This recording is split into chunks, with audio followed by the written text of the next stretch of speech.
పరిధిలోని state effectual building లో మనకి సుమారు 10:30 ప్రాంతంలో చిన్న స్మోక్ రావడం గమనించారు.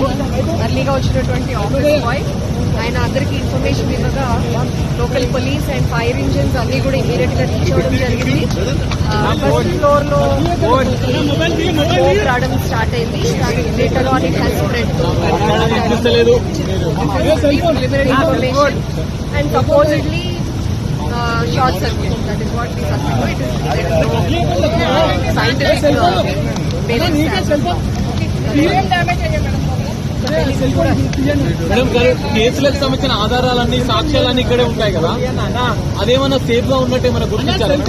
మొత్తం అంతా తగ్గిన తర్వాత కానీ మీ కాన్సే అంటే ఇంకా మంటలు ఉన్నాయా మేడం? అదుపులో మంటలు లేవు, ఓన్లీ స్లో కంబషన్ అవుతుంది. మేడం ప్రమాదం ఎలా జరిగింది అనేది మన అంచనా ప్రాబబ్లీ షార్ట్ సర్క్యూట్. అప్పుడు ఎంతమంది సిబ్బంది ఉండే మేడం లోపల? సిబ్బంది ఎవరు లేరు. There is no person. ఒక్క ఆఫీస్ పై చూసినతనే కొంచెం ఆయన ఇనీషియల్ గానే ఫైర్ ఎక్స్టింగ్విషర్ యూజ్ చేసి అది తగ్గించడానికి ట్రై చేశాడు, కానీ ఆయనకు కూడా కొంచెం అస్వస్థతకు లోనై he also was admitted in hospital.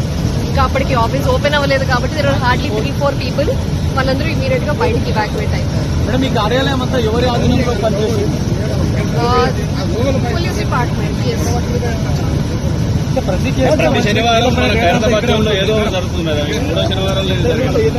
ఇంకా అట్లా అనుకుంటే రోజు ఏదో ఒకటి జరుగుతుంది, కానీ things happen. There are accidents.